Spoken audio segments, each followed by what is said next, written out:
ताकत से मुकम्मल यकजहती का इजहार हम करते हैं अपने ईरानी भाइयों के साथ, और इस आजमाइश की घड़ी में हम उनके साथ हैं, हर तरीके से उनके साथ हैं। उनको जिस किस्म की ज़रूरत होगी इंटरनेशनल लेवल पे, यूनाइटेड नेशंस पे या किसी और अदारे पे या इस्लामिक कॉन्फ्रेंस के अदारे पे, कहीं भी हम उनके मफादात का जो है तहफ़्फ़ुज़ करेंगे इंशाअल्लाह ताला। वो हमारे भाई हैं, हमारे हमसाए हैं, उनका दुख दर्द, उनकी खुशियाँ, उनका गम जो है हमारे साथ जो है मुश्तरक है। जनाब आला, मैं आता हूँ फिर दोबारा, मैंने जिक्र किया बुनियान मरसूस का। बुनियान मरसूस का जो मार्का हुआ और जिस तरह पाकिस्तान को फतह हासिल हुई, उससे बहुत सारे, एक तो बैरूनी महाज पे हमें फ़वाइद हासिल हुए, कौम का इज़्ज़त और वक़ार जो है वो बुलंद हुआ, और एक कंपैरिजन लोगों को मिला, पाकिस्तानी कौम को मिला कि आज से चंद साल कबल जब अभिनंदन आया था तो कमेटी रूम नंबर 2 में एक मीटिंग हुई थी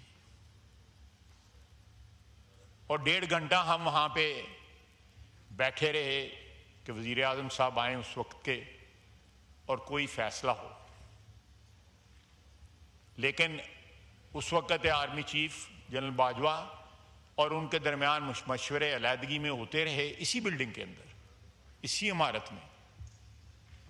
लेकिन उन्होंने जहां सारी की सारी पार्लियामेंट रिप्रेजेंटेड थी,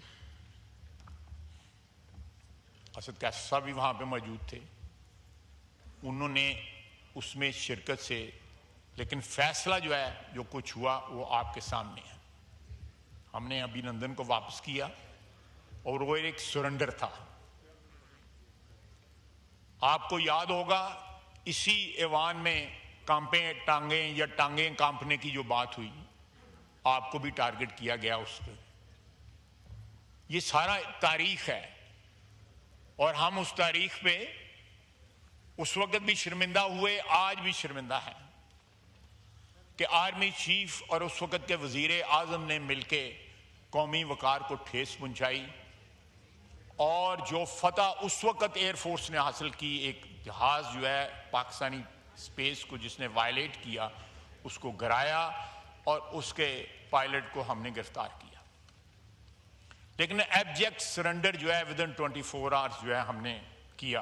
क्या वजूहत थी, मैं उसकी तफसील में नहीं जाना चाहता। लेकिन अब जो हुआ, फॉर्चुनेटली मेरे लिए ये बड़ा फख्र का मुकाम है कि मैं उस सारे प्रोसेस का हिस्सा रहा। जिस तरह बुलंद हौसले ने, मैंने दोनों सिचुएशंस देखी ना, उस वक्त जनरल बाजवा साहब का और वज़ीर आज़म का भी हौसला देखा उस वक्त के, और इस वक्त भी मैंने हौसले देखे अपनी अफवाज के जो चीफ थे तीनों के, उनके हौसले देखे। उस रात जो है, आधी रात को ये फैसला हुआ कि हमने रिएक्ट करना है, रिटेलिएट करना है, जवाब देना है। फजर के बाद 2-2:30 बजे फिर इंडिया ने हमला किया और फिर उसको जवाब दिया गया जो फैसला कुन था।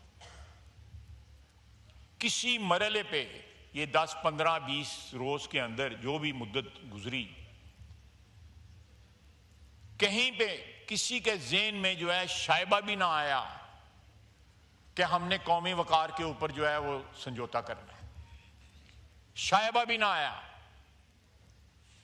बड़े इंस्पायरिंग थे हमारी अफवाज के जो हौसले थे, बड़े इंस्पायरिंग थे। बड़ी मुद्दत के बाद जो है रियासत में जो है एक एतमाद आया, हम लोगों को एतमाद आया, अवाम को एक एतमाद आया कि हमारे मुहाफ़िज़ जो हैं वो दलेर हैं, रेजोल्यूट हैं और उनके हौसले बुलंद हैं और पाकिस्तान के चप्पे चप्पे की हिफाजत करेंगे। और जो हमारी एयरफोर्स ने कमाल दिखाया, जिनके जहाज थे वो भी आशश कर उठे, वो भी आके पूछते हैं कि ये जहाज हमने तुम्हें दिए थे, NH की लाया है ये। जेड़ा कमाल दिखाया ये उनको भी नहीं पता। ये सारे का सारा जो है इंडिजिनस जो है हमारी टेक्नोलॉजी, हमारे बच्चों ने, हमारे जो साइबर वॉरियर्स ने, वहां पे जो है स्टेडियम की लाइटें चली गई, आईपीएल बंद हो गया, एक रोबस्ट इकोनॉमी होगी। जनाब वाला 2023 में ट्रेड जो बैलेंस था वो 7.6% ऑफ जीडीपी, और 2025 में current account shows A surplus of 1.2 billion. यही ट्रेड डेफिसिट ये भी जो है आपका जो है पॉजिटिविटी की तरफ आ गया। फॉरेन डायरेक्ट इन्वेस्टमेंट 1.11 बिलियन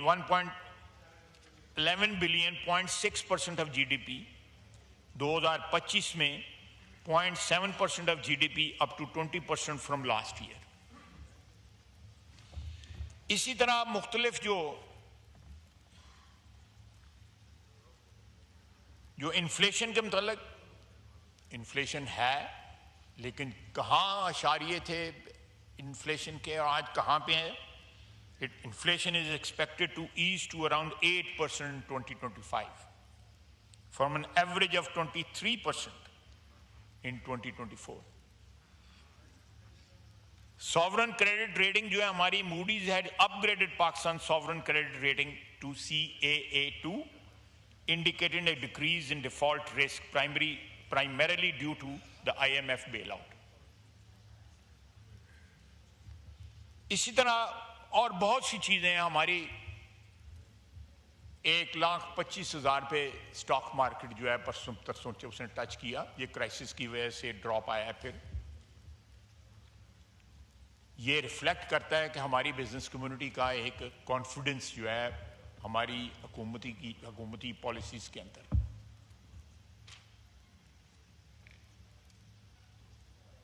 जनाब वाला आपको याद होगा, साउथ को भी याद होगा, अब इकोनॉमी के मुतल्लिक बातें की जाती हैं, क्रिटिसाइज किया जाता है। आईएमएफ को किसने खत लिखे थे? वो कौन लोग थे जिन्होंने आईएमएफ को खत लिखे थे कि हमें बेल आउट ना किया जाए, पाकिस्तान को माशी तौर पे तबाह और बर्बाद कर दिया जाए? जनाब स्पीकर, मैं बताना चाहता हूं कि कोई शख्स जो है पाकिस्तान के लिए इंडिस्पेंसिबल नहीं है। कोई शख्स, ह्यूमंस आर डिस्पेंसिबल, वो आते हैं चले जाते हैं। इंडिस्पेंसिबिलिटी जो है वो इस वतन की है, इस मुल्क की है, इस कौम की है, क़यामत तक।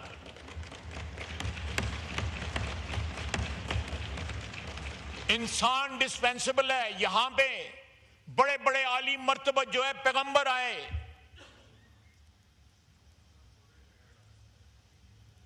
जिनकी वजह से वजूद कायनात है, वो दुनिया से रुखसत हो गए। इश्यूज नेशनल बनाएं, जरूर बनाएं। जहां पे हम फॉल्टर करते हैं और हमारे इश्यूज बनाएं, जरूर बनाएं, लेकिन सारी सियासत का महवर एक शख्स बना देना, मैं समझता हूं कि ये हुब्बुल वतनी नहीं है, ये हुब्बुल शख्स है। कोई हुब्बुल किसी और का हुब्ब है, ये सेल्फ डिस्ट्रक्टिव है। ऑलरेडी जो है the process of self destruction has started.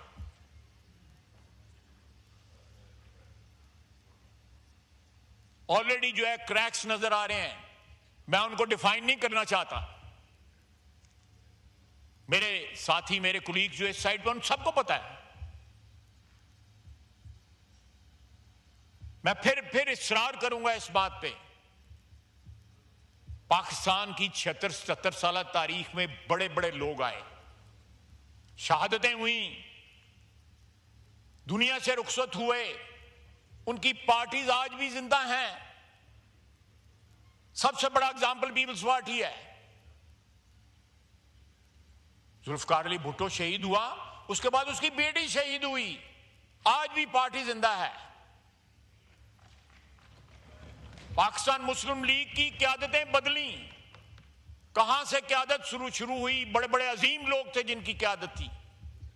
Party आज भी जिंदा है क्योंकि उसका रिश्ता किसी नजरिए के साथ है, अशखास के साथ नहीं है, शख्सियत के साथ नहीं है, इस मट्टी के साथ है, इस वतन के साथ है। इसकी बका है, किसी इंसान की बका नहीं है। किसी इंसान की बका नहीं है। बका जो है सिर्फ वतन को है, पाकिस्तान को बका है। आपने अगर रिश्ता रखना है तो इस मुल्क से रिश्ता रखें, अपने अंदर से क़यादत पैदा करें। 70 के अशरे में जो इंसान पहुंचे होते हैं उनकी एग्जिट जो है कोई ज्यादा दूर नहीं होती। अल्लाह ताला सबको जिंदगी तंदुरुस्ती दे। नई लीडरशिप तैयार करें ताकि आपकी पार्टी जिंदा रहे। यह पीरी फकीरी नहीं है कि कल जो है आपने गद्दी नशीन बन जाना है। यहां कोई गद्दियां शदियां नहीं है और ना कोई नशीनी है। जनाबे स्पीकर, ना सिर्फ एक टैटर्स के अंदर खंडरात में हमारी इकोनॉमी थी जिस वक्त हमने टेक ओवर किया, बल्कि पूरी कोशिश की गई कि हम रिकवर ना करें। पूरी कोशिश की गई। आज 1.25 साल हो गया है, मेरा ख्याल है 1.5 साल हो गया है इलेक्शन को गुजरे हुए।